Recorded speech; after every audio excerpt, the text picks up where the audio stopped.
So this video is a part of our series of getting to know about us, or to know you, hashtag all about us. I don't know. About We should come up with a hashtag for this.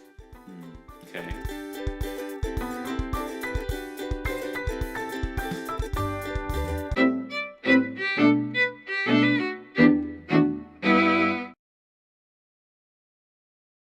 Hi guys, it's Lillian And Felipe. from the Postmodern family. Thanks so much for watching our videos.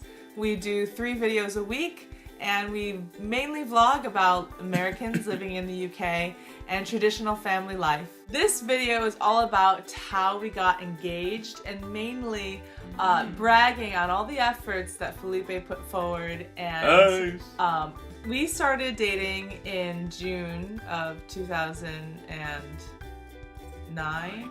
We saw each other every day. Every day, steak and rice, not bad. And of course we had many fights along the way. Of course. Because that's just the way it is for me. Of course. I don't think dating is for anything besides finding your future husband, your future spouse. Yes.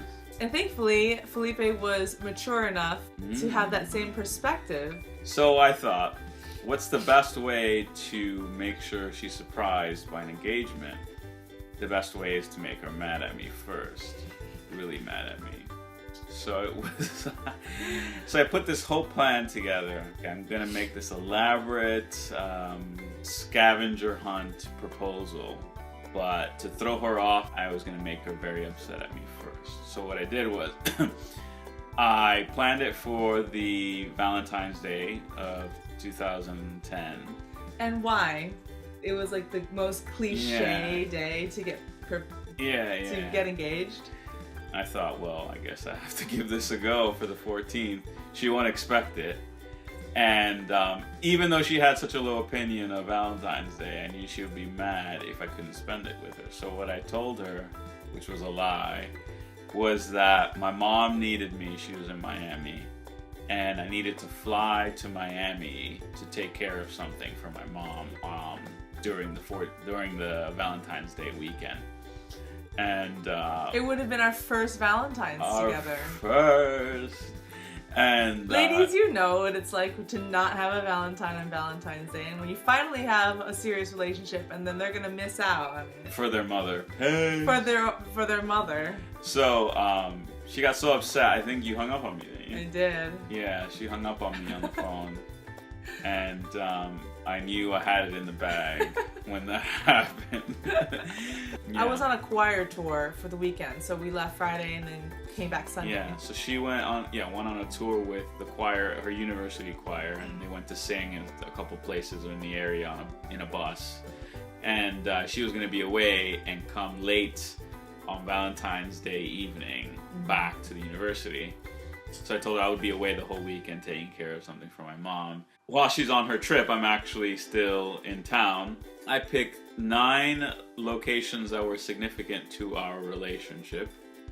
And for those 9 places, I created riddles to guess those places on these cards. And I used a quill, and I tried my best attempt at calligraphy and wrote the riddle in the cards. And so the answer to the riddle would be one of the locations. Once she guessed correctly and went to the location, at the location would be a rose and a candle, a tape that reflects on the significance of that location that she just got to, and then the card for the next location. The clue to the next location. The riddle to the next location. She would get back from her trip, and she's thinking, I'm in Miami. But her best friend would pick her up. So I came back from my choir trip, and she picked me up, and she said, you know, Felipe's really sad that he can't be here for you. Hey. So he's set up this fun scavenger hunt. At the end, you're going to get like a really big prize, like a really big gift, an apology gift. Yeah. And I was thinking like a puppy or something. She gave me a little mini cassette and said he wants you to listen to this cassette, and so the cassette explained that we were gonna get a card, a clue, and I had to go to each location, and at the end, I could get my gift, and he felt really bad that he wasn't there. And this is in the wintertime. This is February up in upstate New York. Yeah, so like 3 or 4 inches of snow on the ground. Yeah. And I was like one stop ahead of them. I don't know what I thought of the fact that there was a lit candle in the snow with a rose at each location. But I definitely did not think it was Felipe, okay? I didn't think it was him. I thought he had someone else set it up, or I don't know. So I got to each location and read each card, listened to each tape. And then in the middle, around like the 7th card, it said to go home and change and get, you know, freshen up, because you probably feel tired from your choir trip, and then we'll continue on. So I went home and I took a shower and put some makeup on. I put a dress on because it said to wear heels or something, like something dressy. And at that point I was thinking a little bit like, this is kind of fishy, but I think for self-preservation purposes, I just put it in the back of my mind. I didn't want to assume. I didn't want to be disappointed. I think that's my greatest flaw. Yeah. Is if I were to ever expect she refuses to hope. Yeah, then I'll get disappointed. So I was just like, it's very British of her. There were only a couple more stops after that one, and the last one was the location where we first held hands, like in the story we told you about how we started dating, and that was the center of the city. There was a ice rink there. In fact, there were people there. So as we drove up, I saw Felipe standing there with a huge bouquet, and I kept thinking like, oh my gosh, what is he doing here? I thought like maybe you flew in and you just made it or something. and then there were like these little children by the ice skating rink, like watching. The kids and adults that were on the ice skating ring saw me putting flower petals on the ground and lighting a candle, and so they came up to the rail and were like, "Hey man, what are you doing?" And I said, "Oh, I'm proposing to my girlfriend." It's crazy to think, girlfriend, you were a girlfriend at some point. But yeah, I said, "Hey, I'm gonna propose to my girlfriend tonight," and they're like, "Man, she's gonna say no." I don't know how they made that assessment. It's so American. Can you imagine a bunch of British people being like heckling you, heckling a stranger? Yeah. They're like, "Man, she's gonna say no," and so then I'm all anxious and stuff, and so I go and I stand back, and she comes. Yeah, so I go right up to him, and I'm just so excited that he's there, because I'm thinking, great, our Valentine's Day plans are safe. We can go have dinner. But what he does is gets down on one knee immediately and recites an E. E. Cummings poem from memory, and gives me the bouquet, so I'm holding the flowers, and he's holding the ring.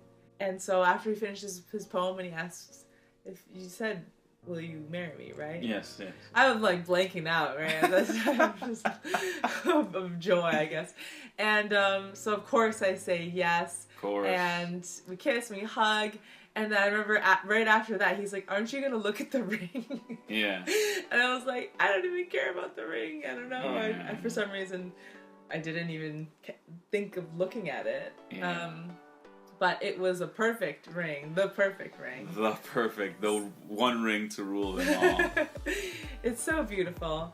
And then of course there were the ice skating rink people clapping. They were clapping. They were applauding, so that was really cute. I don't think British people would have applauded either. They would have looked away. They were just too embarrassed to even look at what's happening over there. No.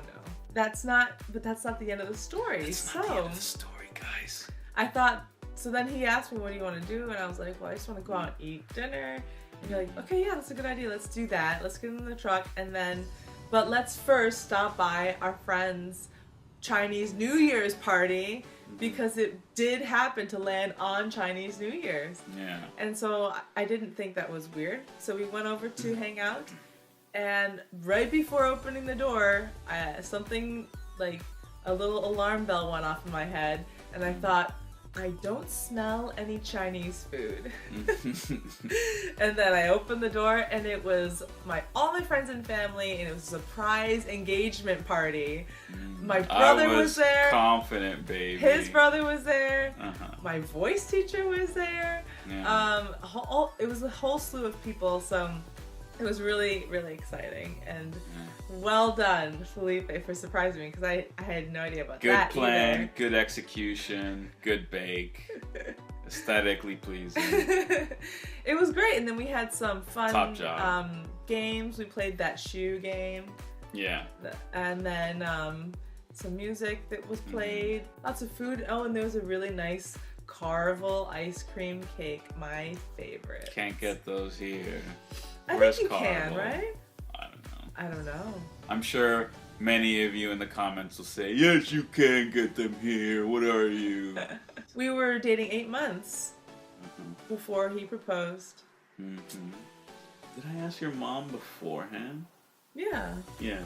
I asked her mom, and she was very reluctant.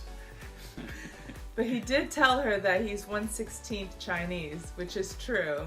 Oh yes, there's this whole racial dynamic going on. It's kind of embarrassing, but it's our family. Now it's my family too, but the father still doesn't accept me because I'm not Chinese. Yeah, but that's a whole other story. That's a whole other video. Thanks for watching. Thanks so much for watching. Subscribe. Hit that subscribe button if you've liked what you've seen. And if you really liked it, go to patreon.com/thepostmodernfamily and become a patron. Bye. Bye.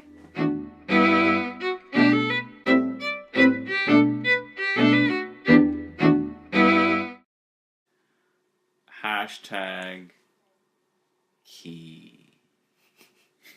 I don't know.